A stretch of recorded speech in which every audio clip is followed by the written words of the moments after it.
Multiply 6.362 by 100 using long multiplication. For now, ignore the decimal points. Start with the rightmost digit of the bottom factor, 0. Multiplying by 0 makes this whole row 0. The first partial product is 0. Now use the next digit to the left, 0. Start one place to the left.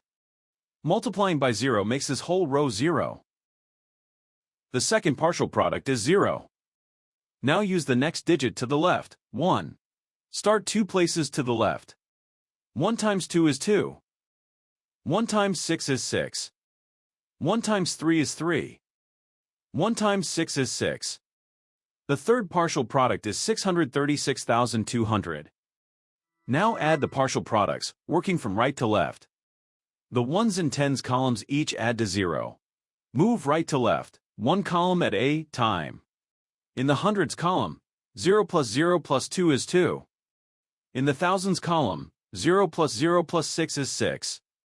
In the 10,000s column, 0 plus 3 is 3. In the 100,000s column, bring down 6. The product of the whole numbers is 636,200. Count the highlighted digits after each decimal point. The factors have 3 decimal places altogether, so the product needs 3 decimal places. Place the decimal point 3 places from the right.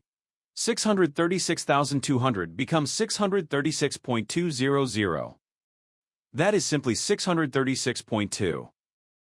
So 6.362 times 100 is 636.2.